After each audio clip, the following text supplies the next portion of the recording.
Friday, and welcome to Plan to Be Your Best Live. Welcome to what I think you'll find is a positive and encouraging conversation.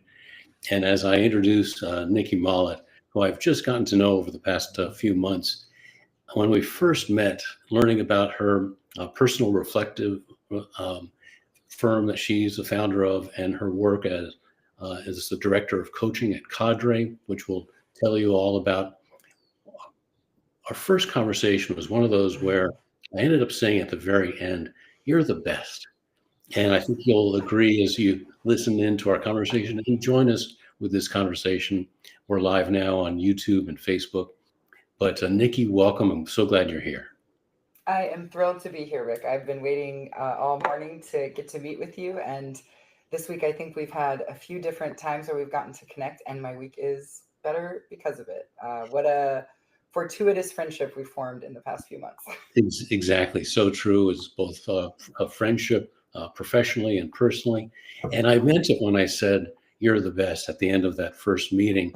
Uh, And then it occurred to me, of course, I talk about plan to be your best and how intentional I am about that. What does planning to be your best mean to you? Oh, that's such a great question. And the somatic, the body response that I get is when I'm planning to be myself, I'm planning to show up as who I feel that I am authentically, right? So I know that's kind of a vague answer, so I'm going to give you a little bit more specific. So um, for me, I feel like I'm doing my best when I'm able to show up with my strengths and my gifts, and also with my vulnerabilities and my fears, right? With the full version of who I am. So in order to really show up as who I am, I need to be living an examined life. So I plan to be myself by actually by reflecting on my life. So I try to be in engagement, be engaged with what I'm doing in each present moment. So when I do that, then I recognize I am actually doing my best in the moment. I'm fully present. I'm here, and that actually, it's all fun and games for fun moments, but when I actually show up and I am my authentic self, I can really show up for the moments that are not always so fun. What's so rich about that, Nikki, is that you're describing the whole person that you are Yeah. authentically. And you used a key word. You talked about your strengths. And Hmm. I don't know if we've ever talked about this, but the definition of what it means to be your best are your most positive strengths in action. And you bring those to everything I see you do and to each one of our conversations. It's wonderful. Oh, thank you. And I think the work that we've talked about together, and how you've helped me see what planning to be my best, the steps of that, and how that can also be recapitulated and taught to others who are struggling with their own understanding of what being your best is. I think that, I sometimes get into the mindset that I'm not my best self when things aren't working the way I want them to. And it's been so refreshing in this friendship with you, to be able to recognize and sort of articulate and speak out loud what it means to be your best when there's tears, be your best when there's changes, when there's loss, when there's tremendous grief, when there's tremendous pain. So that's been something, in that has broadened my perspective what being my best is, because I can still bring my skills in those challenging moments, and I can still be my best when I'm in pain. Yes, yes, that's wonderful, and it explains why you are with Cadre. I'll get to that in just a moment. Um, you end up giving other people the permission to be their best, and their authentic self when you're connecting with them in the way that you do. That's really wonderful. Thank you. Yeah, I think that when we relate to people, when my essence is communicating with your essence, when my strengths are communicating with your strengths, um, we can quickly move into community Yeah. instead of me finding all the ways that we could be different or all the competitive nature of our strength. I mean, there's a whole bunch of ways that we can interact with each other. But I think when we interact with each other from essence and from strengths, we can kind of engage with and be with different opinions, different personalities, because you recognize that being your best or being other people's being their best might be in a state of change and evolution, or it might not always show up. But if you're focusing on the strengths, I think it's even just focusing on that for me is being my best, because sometimes I'll meet somebody and want to focus on all the things that I really just can't stand about that person at that moment, that cuts me off or that it treats me poorly. But if I can really break down into, okay, my essence, their essence, the rest of the stuff just fades a lot quicker. And I don't spend so much time carrying around baggage and anger or frustration that is not serving. It might have been the second or third time I was live on Cadre. For those of you who are watching, I'm a proud and honored contributor at Cadre, a mental health platform. And Plan to be your best segment. yes, yes. It's called every Tuesday evening at 6 Central Time. It's called Your Resilience Coaching Studio. And you were on with me along with Kathy and a few others. And we were talking about a topic. It turned into a very encouraging exchange. And one of the key points that everyone seemed to echo and experience was that we were focusing on, it might have been the word encouragement or maybe even contentment. But the more we focused on it, the more we experienced it. Because and I share that because as I was just listening to you, you're describing that you're focused on being your best in a way. And therefore, not only are you experiencing it, but I experience your best. Others experience your best. Well, thank you. Yeah, and that's the idea. And I received that from you. And that's kind of, you and I've talked about how when you're able to be in a relationship or relate with others in a way that fills you or allows you to be yourself or act from essence, it actually gives energy, right? And so I've noticed that if I can focus on the essence of folks or the strengths of folks, I'm going to have a lot more access to that free energy or the energy uptick versus that drain sometimes that can overwhelm me if I'm focusing on just problem states Yeah. or just problem solution thinking. I was wondering when, and I knew it was just a matter of time when the word energy would come up. Because terrific energy. There's energy in your words. There's energy in your thoughts. At Cadre, there's energy. You're really a wonderful champion for all of those of us who are contributors to basically create energy that produces community and connection. Would you take a moment to describe and tell us all about Cadre? Yes, I would love to. So, Cadre is a beautiful response to the world that we're living in today. And I think that's why Cadre is so special, is because it was an idea formed by our founder. And then with our COO, they formed together and brought it into fruition, which the concept, the idea is that through community and in community and with a community around, one actually is able to be resourced enough to be their best selves. um, because it's actually that community, peer to peer witnessing or seeing or observing of someone else and their strengths and someone else in their struggles or in their vulnerability. It's those moments, that real peer to peer interaction, that creates what I call the substrate for belonging, right? It gives that that byproduct in the community that says, wait a sec, okay, I'm feeling this. I belong here. I belong to my life. I belong to my community. I belong to the world. You know, we can get really macro with it. But when somebody has that connection to belonging, then they're actually able to focus energy on themselves, to what they need to be their best selves. So Cadre is a social platform for mental health. So if you think about like TikTok, Facebook, YouTube, if I want to learn how to change my oil in my car, I can YouTube that, right? I'm putting energy out there and saying, I want to learn how to change my oil, and then YouTube's going to give me back a video, right?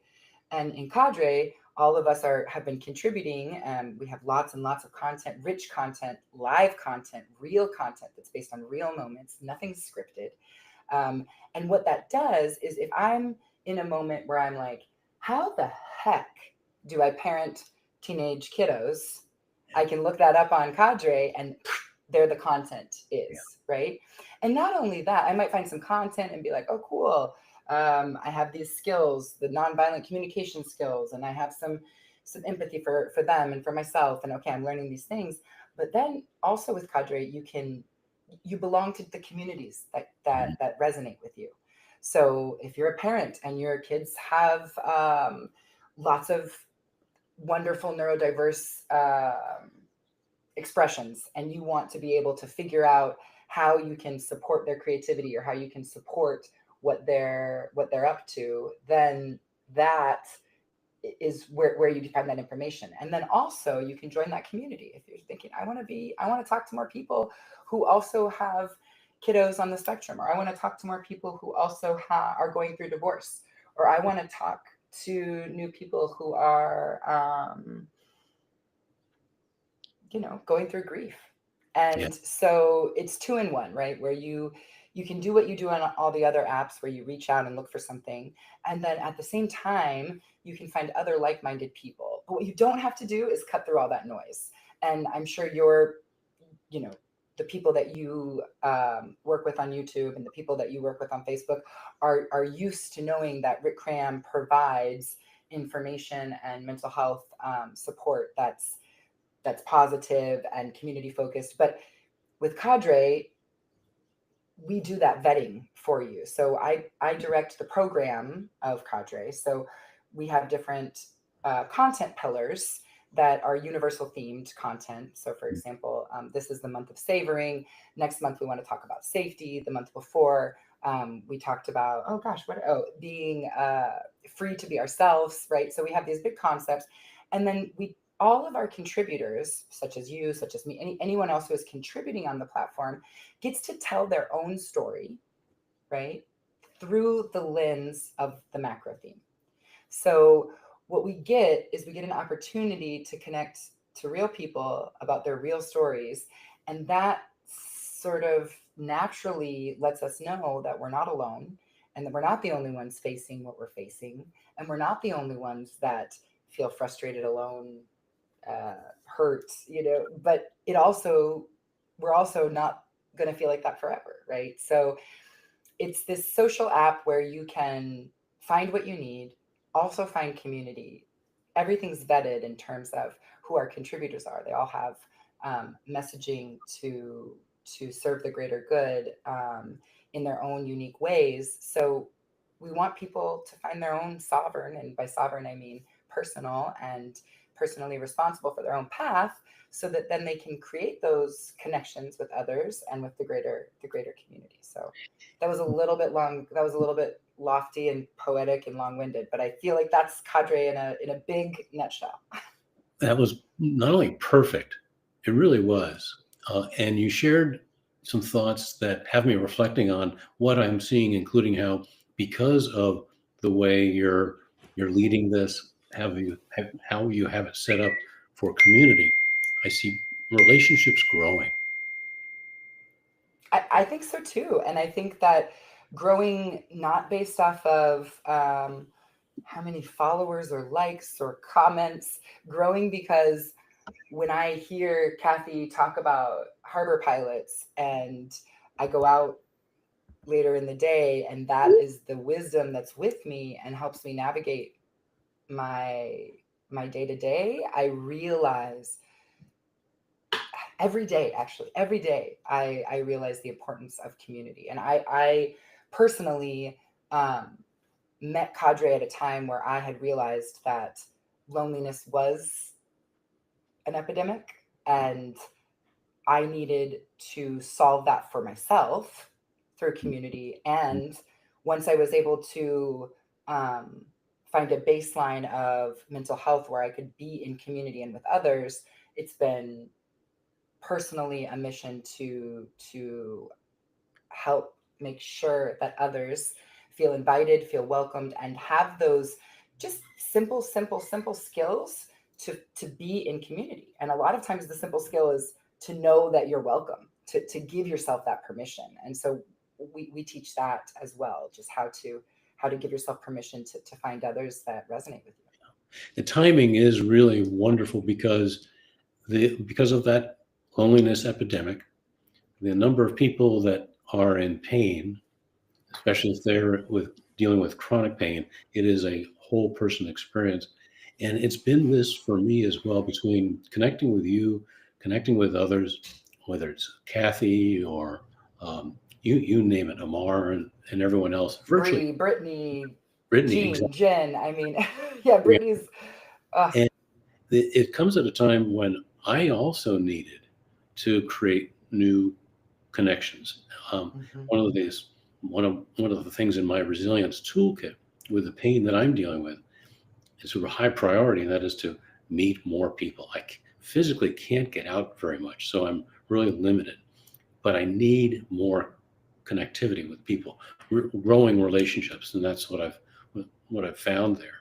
So it's really wonderful. I love this, that too. Like, I think there's this idea that relationships online or digital relationships aren't the same caliber, which or aren't the same potency, if you will. I understand that argument. I really do. And we are in a time of change. Mm. And the relationship that you and I have been able to form in the past 3 months is different than the relationships that I used to be able to form online. And so I also feel like my ability to connect in a more digital space is also um, growing and changing and improving. And I think that's also kind of one of the cool things about Cadre is it's sort of like a practice field. Uh, how do we connect online? What do we actually, what are we looking for? How do we want to feel after we have our connections? How does it not become superficial? Those kind of things. So that's cool. You feel that too. It's so real, and that's why it's Mhm. producing positive energy, the energy that I need to deal with my pain. For those of you who may be joining me with Plan to Be Your Best Live for the first time, I'm a resilience coach. I developed Plan to Be Your Best as you navigate pain because of both my need to find ways to be more intentional since surgery number 7 on my left knee in 2019 and dealing with high impact chronic pain. Although I had the Plan to Be Your Best approach, I've been able to strengthen it and help find ways to turn my experience with pain into one of resilience. And that's what I do to help others as well. Thank you for letting me get that in, Nicki. Let me actually ask you this. So the energy that's coming from Cadre means there's something very different going on compared Yes. with the way we're making connections on any other social media platform. Yes. I mean, that's my takeaway. And I think that that's intentional. And that's why Cadre is a market leader. That's why this peer-to-peer concept of the real witnessing and practicing active listening and seeing someone else and being able to express yourself to someone else and learn from others are actually skills that we're learning. Yes, good skills, really important skills. And how were we supposed to know them before? This is all new. Right, right. The idea of how just in the few months that I've been a contributor and what I'm experiencing is helping to further strengthen the Plan to Be Your Best as you navigate pain approach. and it's actually created some new thoughts, new concepts, even some new resiliency skills that I'm adding to the book in progress. So when you're doing your book and you're doing your, I know you're always doing research with different segments and how to, the market research and the research and development is something that you take very seriously. Um, what sort of trends are you seeing along pain management that you haven't seen before? That's a great question, and I'm going to think through my answers. I share with you first a couple of Mm-hmm. reflections. One, Mm-hmm. there are 50 million people living with chronic pain in the U.S. That's 20% of the population, and that 20% 20% of the probably population live with chronic pain. it's a lot of pain, 20%. and that 20% probably applies worldwide as well. So Yeah. 20%, one out of every five people are dealing with chronic pain. I mean, ongoing pain. And one of the things that automatically happens is, I'll say two things. When someone starts to experience pain, and especially if it's new pain or more intense pain than they have before, there's a great need for getting answers to questions that they haven't asked before, such as, how do I Mm. do this? How do I get through this? How do I find solutions when doctors are starting to say, there's nothing that I can do? And then as the time goes on, one of the greater challenges it increases on a steady basis the frequency and the intensity of that cyclone of thought and emotion and basically more pain, that storm, that spinning storm of thought and feelings that can be a trap. As you've heard me say, what pain does is hijack our focus, sap our energy, and frustrate our hope. And when we've lost that ability to control our focus, that's when we find ourselves trapped in that spinning tempest. And therefore, there's something more people need to figure out. How do I get out of that? How do I win back my focus? How do I spark new positive energy? There's that word energy before. I have a feeling it's going to come up a few more times in our conversation. And people don't know how to do this automatically, but it is something that can be learned. Someone recently asked me, so how do people become resilient, or why are more people more resilient than I seem to think I am? What a And great question. it is a good question, and there's a three-part answer to this. One is, to some extent, we're all born and have early life experiences that shapes a foundation of resilience. It can be somewhat genetic, somewhat based on challenges that we have and the way that we go through them, the way we're taught to go through them, the way we're encouraged through them or not encouraged through them in our childhood and our youth. And then there are those experiences where we do have major challenges. And depending upon how we go through those and grow through those, will advance or set us back regarding growing our resilience and identifying our resilience and finding ways to build on the strengths that we have. And then there's the third part, and it's basically neuroplasticity at work, the ability to be intentional at seeking out strategies like what is in the Plan to Be Your Best method. It's seeking out people who have learned from their pain journey, their resilience journey.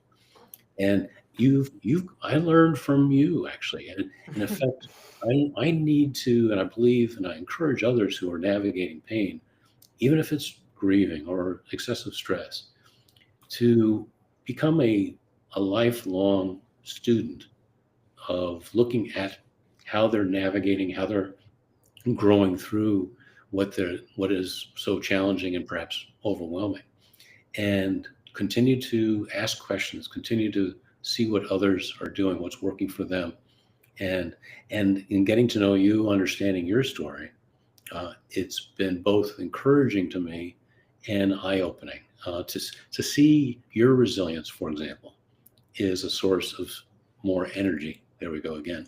For my Right? resilience. When we see others that are going through something similar or who have been able to um, live something in a way that's inspiring, it really builds that hope when we're in our own pain. Yeah. I'll invite you to share as much as you would like to regarding your story. Perhaps share as much as you'd like in the way that you answer this question, if you would. What does resilience mean to you? So, resilience means to me the ability to live an examined life.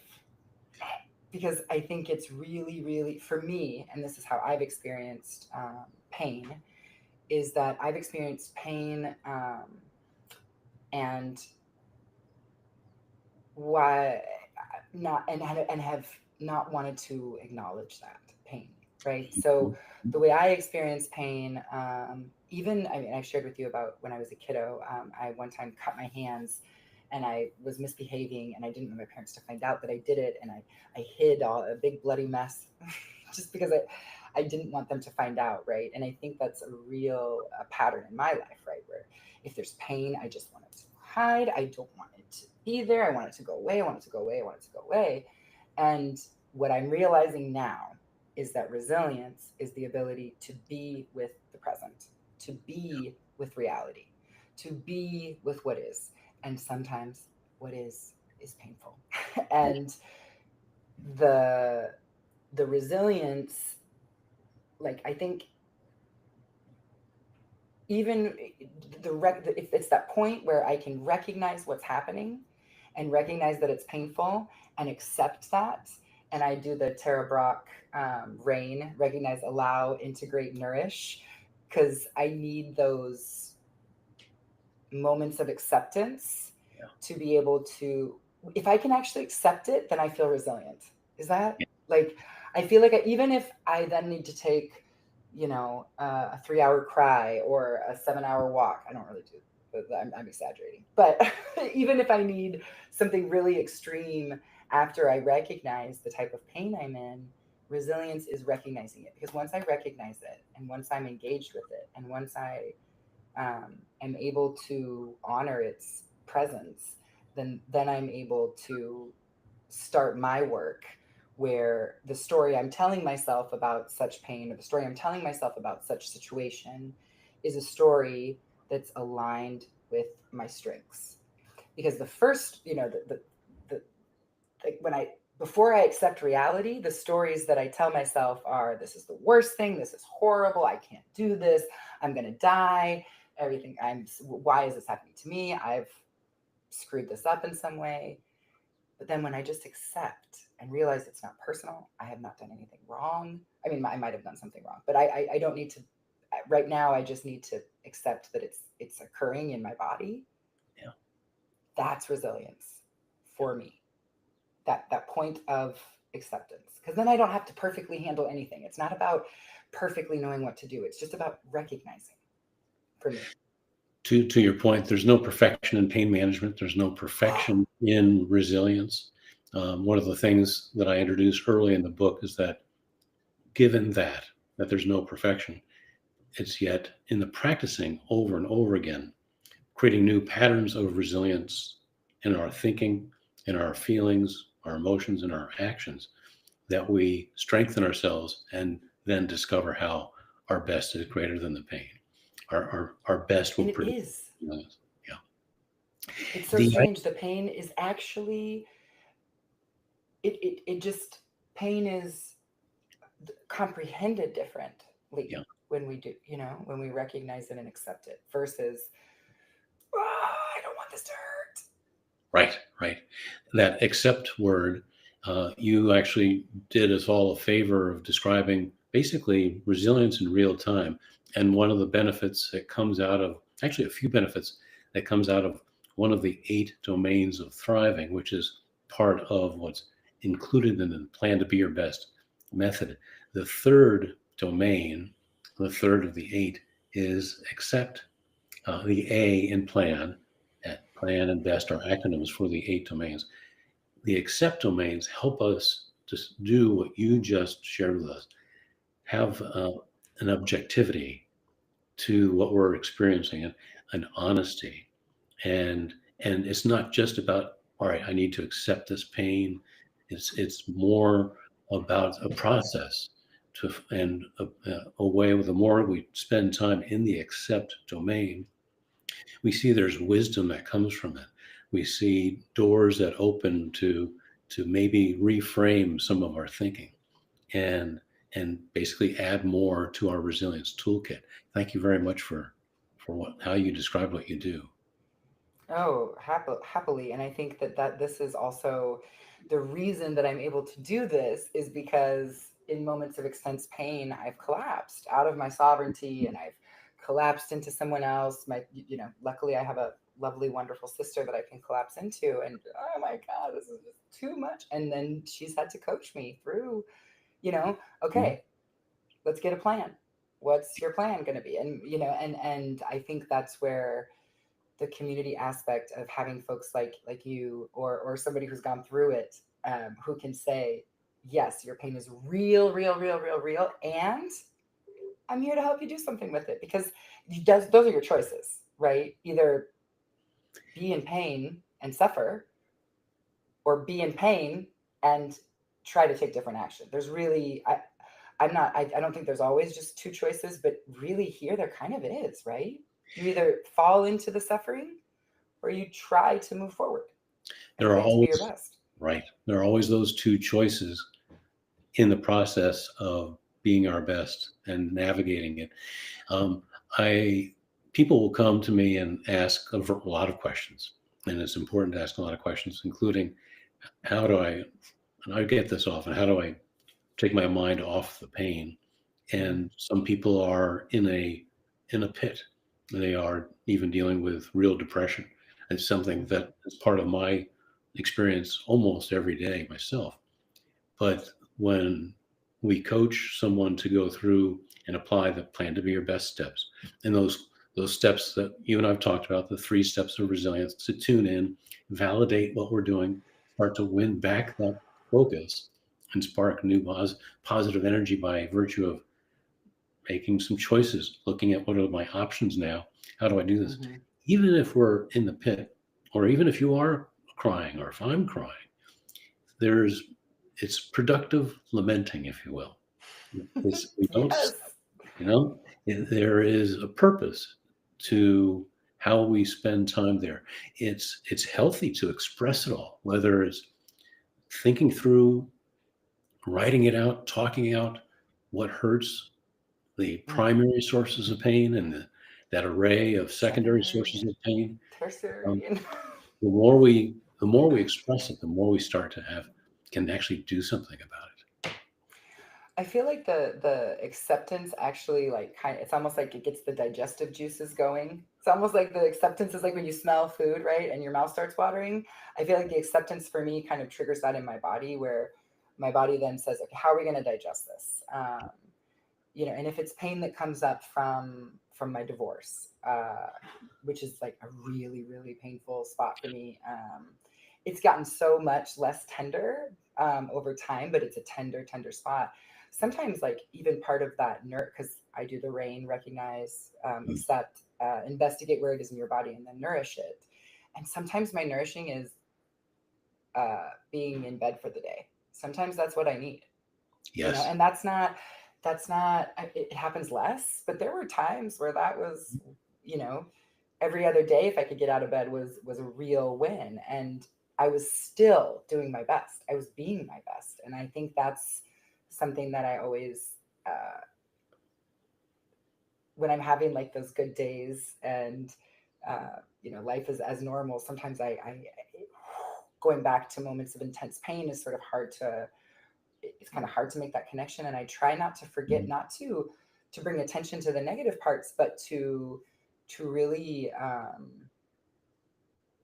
highlight that there's a cycle, right? And if we tend our pain, like we tend our children, our friends, our family, our relationships, then our relationship with pain is also, I think, going to be healthier. Two really good questions that you brought up. It's good to ask ourselves and answer, what do we need? What do I need in this painful moment? And that leads to identifying greater understanding, things to validate, things to care for. And those needs are very real. They're very human, and they're there for a reason, needing to be processed and cared for. Then there was a second word that you just used towards the end of your last comment there, and I forget what it was already. It'll come back. Nourished, Nourish is a good word. So, well, investigate. the idea of both asking that question, what do I need, and what will nourish me now, Mm. is a very positive and very important exercise in self-love, self-grace. Yes. Which is really what it's all about, because if we can love ourselves and be in experience with pain, then we're gonna get there. But that self sovereignty, the ability to actually nourish what we need on the inside and what we need for ourselves, is I think it's a lifelong practice that all of us, I hope we all dedicate even more time to that self love piece. So that's why yeah, this is important. I can't help but think that when I started to learn more about what you do with personal reflexive, that what you just described is perhaps a foundation to that. It is, and that's what it is, and that's where our line of work is. I mean, it's incredibly compatible and also very similar. What when I have to niche and say what I am, I'm an intimacy coach, and intimacy is about getting the relationship right with yourself, right? Mhm. And right, not because it needs to be right or wrong, but right in the sense that you're in right relationship with yourself. You have a relationship with self, and if you have a relationship with self and you have that self intimacy, then that is actually really the only fundamental thing you need to relate with things outside of yourself, right? With others, with groups, with your job, with your diet, with your divorce, with your children, whatever it is, right? The root is that relationship with self. And that is something that, if we had an adverse childhood experience or an ACE, or something in our life was as such where we might not have gotten those direct skills on how to take care of ourselves, we really struggle. And my background is education. So I went from teaching and working in international schools and leading international schools and curriculum focused on social emotional learning and how to take care of yourself so that you can thrive in community as like a fundamental education process and part of what it means to grow up, what it means to be resilient, what it means to become mature, which is what I mean, being an educator is it's my jam. It's what I love. It's what invigorates me. And that teaching someone how to relate to themselves so that they can teach themselves how to be their best, so they can teach themselves what they need, and that's where coaching is so beautiful, because coaching and teaching have a lot in common, right? Where teaching has a specific objective and coaching has a specific objective, or excuse me, I'm going to go back. Teaching has a specific objective and a specific methodology, right? Whereas coaching has a specific methodology, but the objective is completely based on the person that or that you and I are coaching, right? So I think that's how I've learned. That's how teachers have taught me. That's how coaches have taught me. That's how I have taught young folks and young adults. And now it's how I teach all adults. Yeah. That's fascinating. And I'm thinking, as I'm listening to you, so many questions I want to ask you. When we're talking about challenging life experiences, whether it's physical pain or it's divorce, Mhm. excessive stress, grieving, even loneliness, that can have a real shake of the sense of self.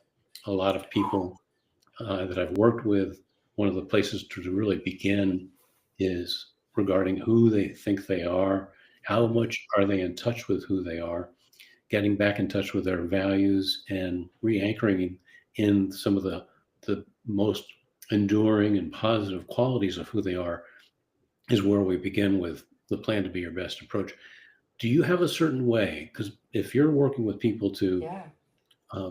address their intimacy with themselves, for starters, Mhm. how do you help someone regarding their sense of self, which probably has been shaken? That is such a great question. I think there's lots of ways, right? And the way that I use is the way that my coach used with me.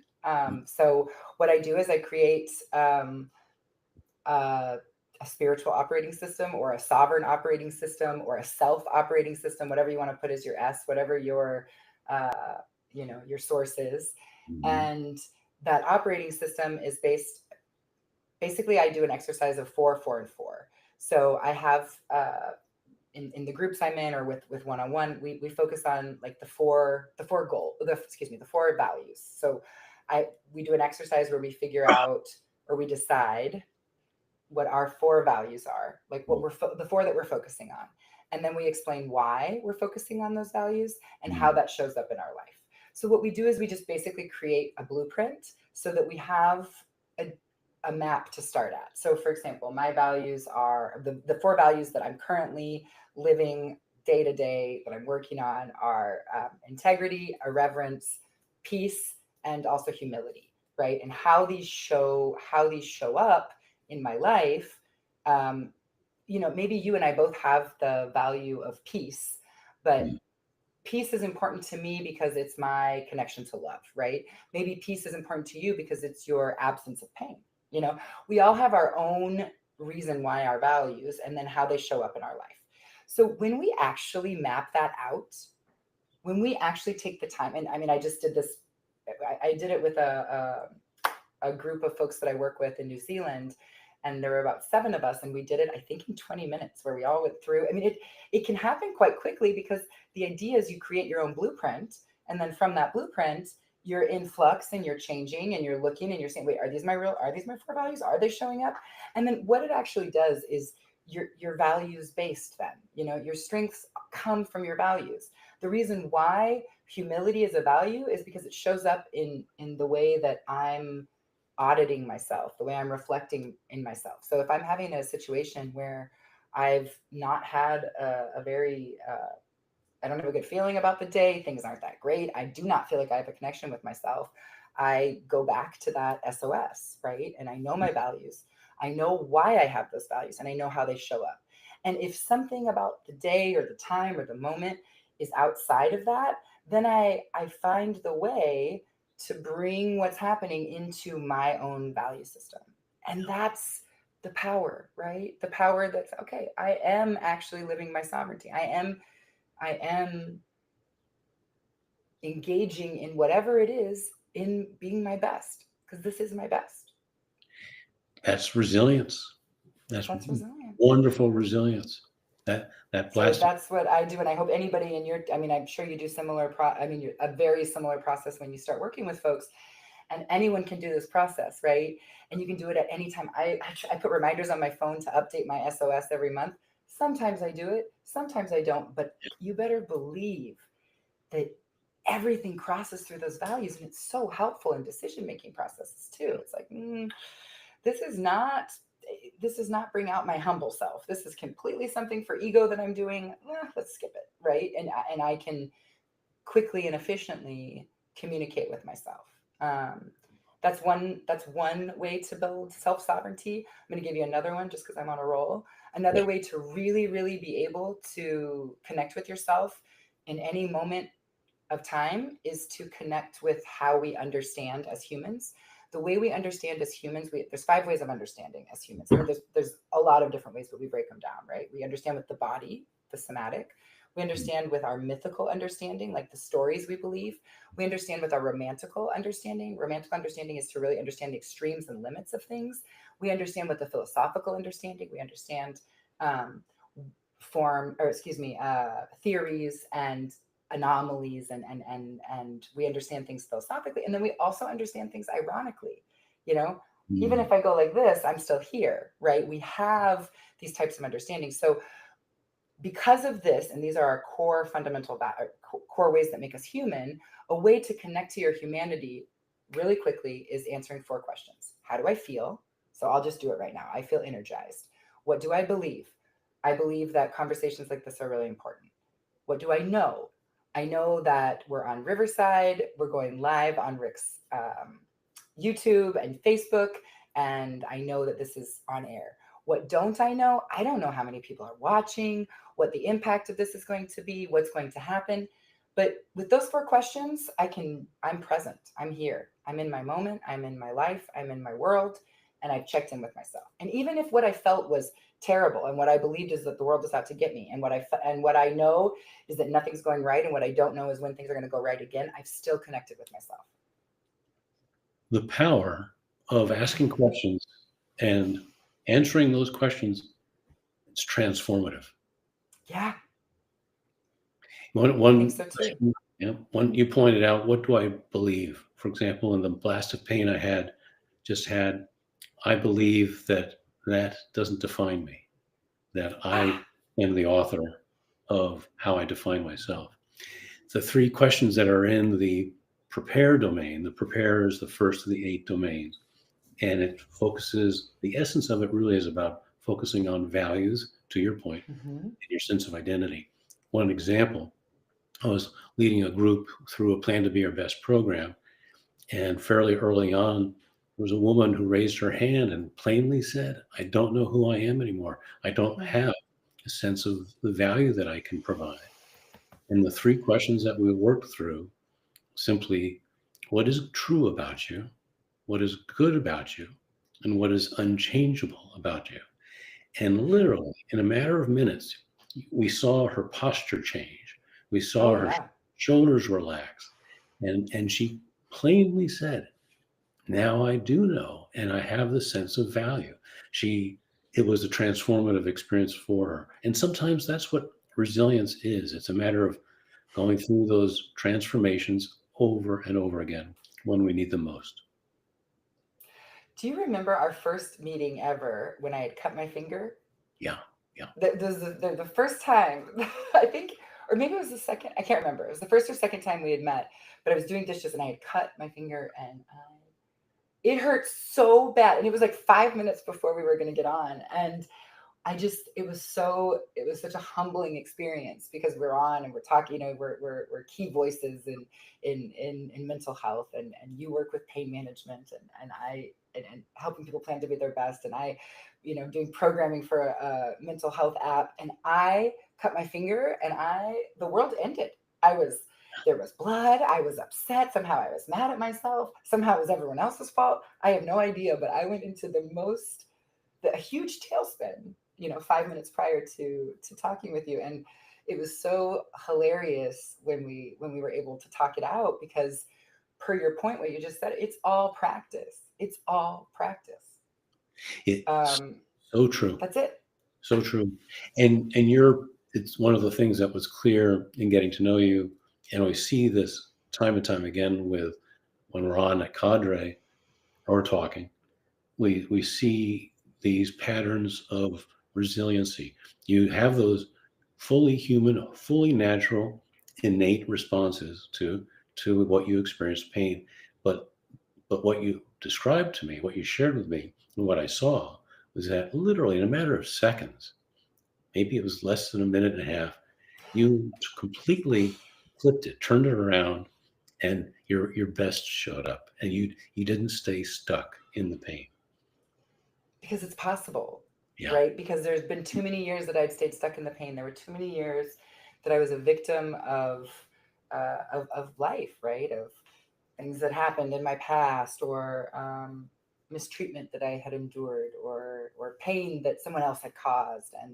And I I didn't realize it, but I was living from a perspective of victimhood, right? And then it was actually the ability to start planning to be my best that I realized, oh, wait a second, I'm actually not broken and I'm 100% able to be my best in any shape that if I'm here, I'm here.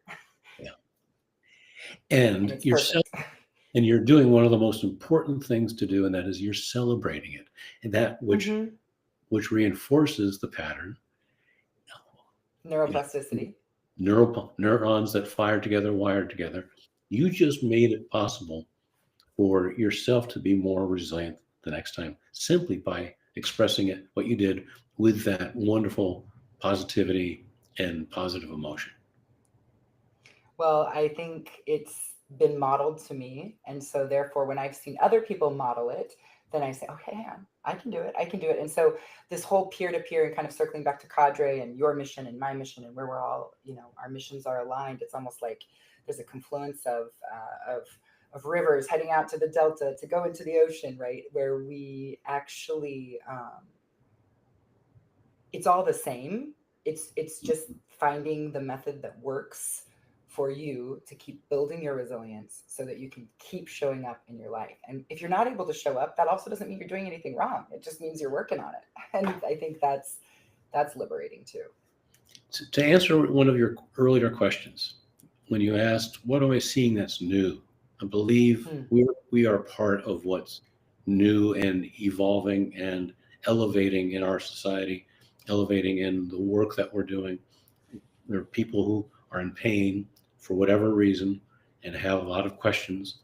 You're helping to provide more than just answers. You're providing that community. Likewise, that's why we're working together, I believe, because my purpose is to help individuals and small groups at a time to learn to equip themselves for planning to be their best as they navigate pain. And it's those shared experiences, those individual experiences. There are more and more people a part of this good work. Yeah, I think so. And if you're watching this or receiving this now, welcome. And if you'd like to join us at Cadre, we are so glad to have Rick on Cadre. So you can join Cadre for free. Absolutely. You don't have to get a credit card or do anything. And I went ahead, Rick, just so that you know, I don't think I even told you this. I put it till the end of September. So anybody can join with your code. So you can join Cadre. It is an app at the ICE. You can go to any place you download apps. And it's a mental health wellness app that has a C. You'll know that it's Cadre. You can download it, and then in the promotional code, you can put the name Rick Cram, all in capital letters, and that will give you free access to the whole app until the end of September. And then after that, if you want to stay with the app, you'll have the opportunity to after you see if it works for you and if you like it. And I believe right now the cost of the app, if someone wanted to continue and pay for it, is always going to be the cost of a coffee. That's what a coffee at Starbucks, I think, was the idea of price points. And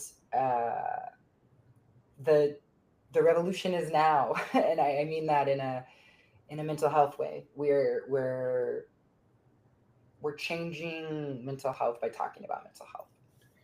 So with that cost of a coffee cup, you're making it accessible like it hasn't been before. Yeah, because it needs to scale, and our business our model is B2B, so that means we sell to businesses specifically, and have this as an employment benefit for folks to be able to use Cadre. So we have that happening, and then also are opening it up to people who are not affiliated with a business that's using it. Anyone and everyone is welcome, and we'd love to have you and join us too as we're shaping mental health in the future. I think what you'll find is when you do try it, you're going to experience it. And that experience is going to be really, really positive. And we'll want to hear what you're experiencing. Share it when I'm on live on Tuesday nights. Share it with comments. Express what you're experiencing, and that'll actually help all of us help you more. So thank you so much, Nicki. Question for you. Yes. How can people reach you regarding personal reflexive? Beautiful. Yeah, if you want to work with me one-on-one or with a small group, I also offer workshops and one-to-one sessions. And you can find my webpage at Nicki Mollet, NICKIMOLLET.com, and then /home. All of my services are there. You can figure that out, what you're interested in. And if you have a question about Cadre, if you're interested in being either a contributor or you feel like you want to know more about Cadre, you can also email me at Nicki@cadre.io. So that's NICKI@cadre, CADRE.io. Thank you, Nicki. A question for you. What one or two heartfelt points might you share with those who are watching this? You're not alone. If you're on the best day of your life ever, heck yeah. And thanks for being part of this energy stream. And if you are feeling like this might be one of the worst days ever or somewhere in between, thank you for being part of this energy stream. That's the power of community. You're all welcome. You all belong. And anytime that you get to tune in and hear folks like us talking about mental health, we're actually talking to you. We're talking to you directly. We care about you, and you belong, and we hope to see you soon in the cadre sphere and plan to be your best, or with personal reflexive. We just want you to get what you need. Right. For any of you who are watching the recording of this, feel free to add your comments. Both of us will be seeing your comments, even if it's weeks and months down the road, and we will reply. We're here for you. And I'll end by saying two things. One, Nicki, we could go on and on for forever, hours, forever. Thank you so much. And I just want to remind each one of you that your best is greater than the pain. Thanks, Rick. Bye for now.